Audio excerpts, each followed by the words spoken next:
Not so long ago, Birkenstocks were considered the antithesis of high fashion. You see, for the longest time, the 250-year-old German brand's characteristic chunky sandal was seen as nothing more than an orthopedic shoe, meant for hippies and old people. And then everything changed. In the last decade or so, Birkenstock has had a major glow up. It all started with Birkenstock deciding not to settle for being just another comfortable but kind of cringy sandal anymore. So, to make Birks cool, the brand began by collaborating with high end fashion designers like Rick Owens, Valentino, and Dior. And very quickly, celebrities and influencers caught on. They were suddenly being spotted walking out of the gym or a cafe with a pair of Birks on. And just like that, a trend was born. The orthopedic sandal, built more for comfort than for style, became the new it shoe. Now, the Birk craze has also managed to find its way to India. You see, since it was launched in 2019, Birkenstock has now become one of the country's fastest growing footwear brands. You only have to walk into an upscale cafe in pretty much any metro city to confirm that statistic. You're likely to spot at least half a dozen pairs of Birkenstocks today. And Birkenstock also recognizes that India is very quickly becoming a major market for the company. Sure, even today, 90% of its sales comes from American and European markets, but the company is now targeting the Asia Pacific region for growth, with India as a major focus. In fact, it went public just last year and in its IPO documents showed plans to expand in Africa, the Middle East, and Central Asia. The plan is for sales from these regions to eventually become 50% of the company's revenue. Both in India and in countries like China, the brand's strategy is to tap into a booming aspirational consumer market. So it's basically positioning itself as the new Bata for the bourgeoisie. So, how did it get here? Welcome to Daybreak, a business podcast from the Ken. I'm your host Rahel Philippos, and I'll be joining Snigdha every week to bring you one business story that is worth understanding and worth your time.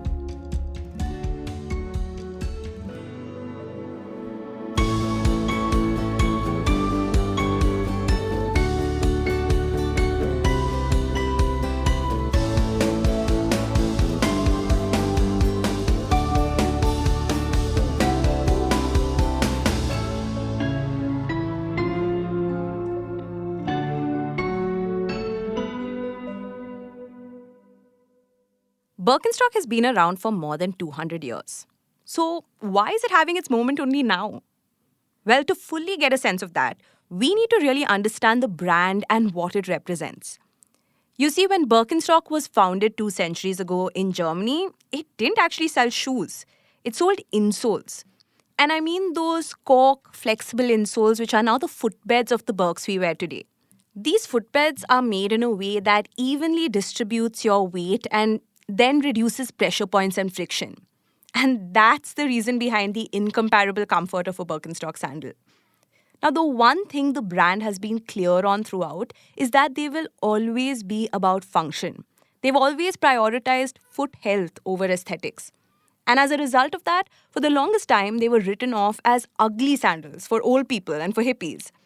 Now, the story behind how it became the hippie shoe is actually pretty interesting. Back in the 60s, a German American designer named Margot Fraser discovered them when she was on a spa trip in Germany. She thought they were incredibly comfortable and decided she wanted to bring them back to the US. And that's exactly what she did. She got distribution rights and launched the business in the US. Now, the funny thing is that most shoe stores refused to sell them.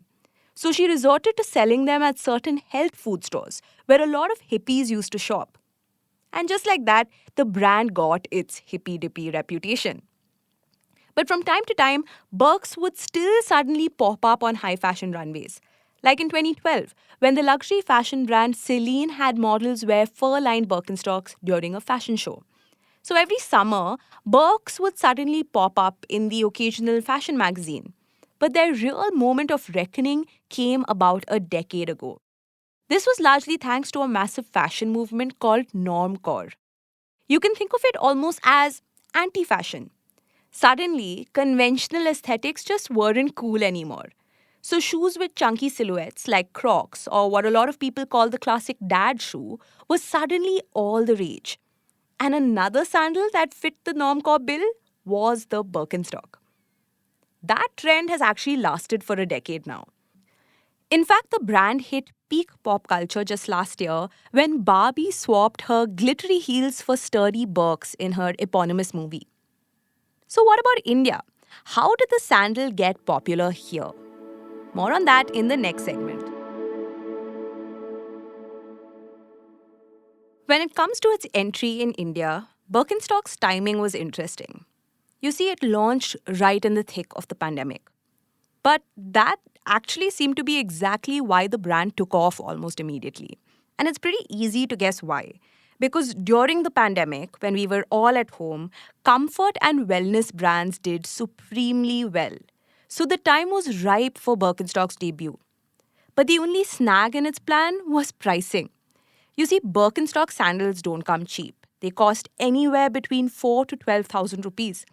They fall under the premium or affordable luxury category, which means only a select few can afford it.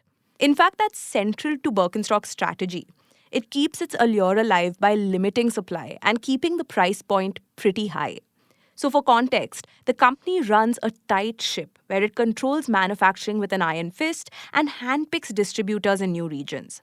In fact, 100% of its proprietary footbed production takes place in Germany, with some extra manufacturing in Portugal. But nearly all of the assembly is also done in Germany. Now, the point of this sort of approach is to keep supply in check and to ensure that the market isn't flooded with discount deals. But in a price sensitive market like India, making a mark would not have otherwise been easy for the brand because it has to convince price and value sensitive Indian consumers to splurge on a pricey pair of sandals. Now, ironically enough, Birkenstock's competitors have had a big role to play here, even before it officially entered the Indian market. More on that in the next segment. You know that saying, imitation is the ultimate form of flattery? Well, in Birkenstock's case, it's way more than that. You see, even before it was launched in India, shoemakers here were already flooding the market with lookalikes. In fact, a former senior executive at a footwear brand told the Ken that the concept of Birks was introduced in India as early as a decade ago. So there were tons of affordable knockoffs already available in India. They didn't call them Birks, of course, but the concept was the same, a cork-based footbed with leather straps.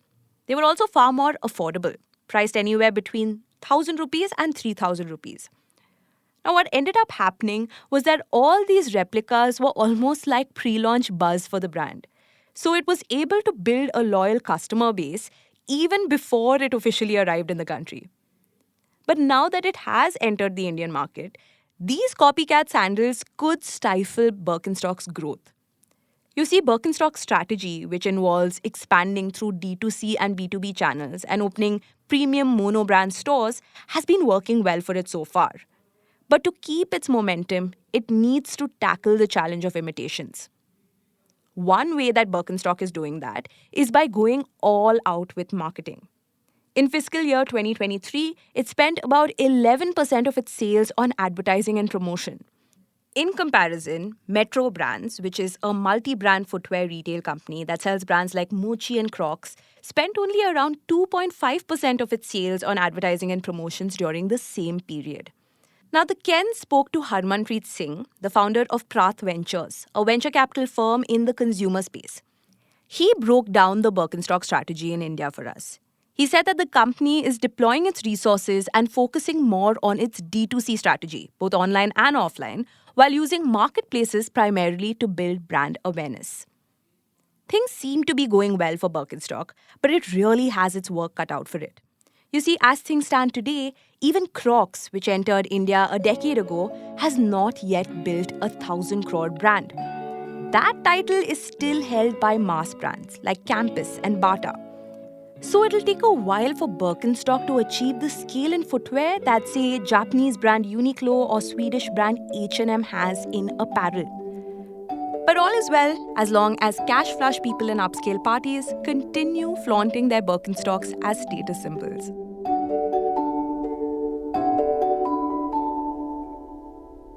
Daybreak is produced from the newsroom of The Ken India's first subscriber-focused business news platform. What you're listening to is just a small sample of our subscriber-only offerings.